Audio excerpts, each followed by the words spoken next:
Hi friends, good evening. இன்றைக்கி evening school விட்டு வந்த உடனே கொடுக்குற ஸ்நாக்ஸுக்கு கொஞ்சம் மசாலா கடலை பண்ணி வச்சுருந்தேன். பீனட்ஸ் நிறைய வாங்கிட்டு வந்திருந்தோம்.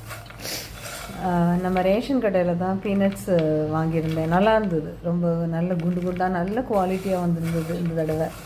ஸோ அதை பார்த்த உடனே வாங்கணும்னு தோணுச்சு. சரி கேட்டேன், விலையும் எனக்கு நார்மலாக தான் இருந்தது. ஸோ வாங்கி மசாலா பீனட்ஸ் பண்ணி வச்சுருக்கேன். சுடுது, ஆக்சுவலி இப்போ தான் வறுத்து முடித்தேன். இதில் பட்டை மிளகாய் பொடி, அதாவது ரெட் சில்லி பவுடர், உப்பு, பெருங்காயம், கருவேப்பிலை, அதுக்கப்புறமா கொஞ்சம் சாட் மசாலா இதெல்லாம் போட்டிருக்கேன். வேறு எந்த அடிட்டிவ்ஸும் ஆட் பண்ணலங்க. நேச்சுரலாக தான் பண்ணியிருக்கிறேன். ரொம்ப சூப்பராக இருந்தது.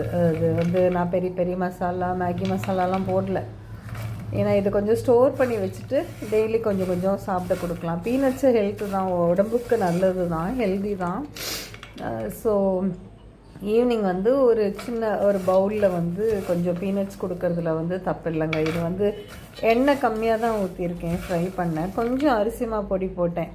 இந்த எண்ணெயை அப்சர்வ் பண்ணி ரொம்ப நமக்கு எண்ணெய் பெரட்டின மாதிரி தெரிய வேண்டாங்கிறதுனால ஒரு அரை ஸ்பூன் அரிசிமா பொடி போட்டேன். சூப்பராக வந்திருக்குங்க, நல்ல கிறிஸ்பியாக சூப்பராக வந்திருக்கு. ட்ரை பண்ணி பாருங்கள், இது ரொம்ப நல்லா ஒர்க் அவுட் ஆகுங்க. நீங்கள் ட்ரை பண்ணி பார்த்துட்டு எப்படி இருக்குன்னு சொல்லுங்கள். Okay, thank you.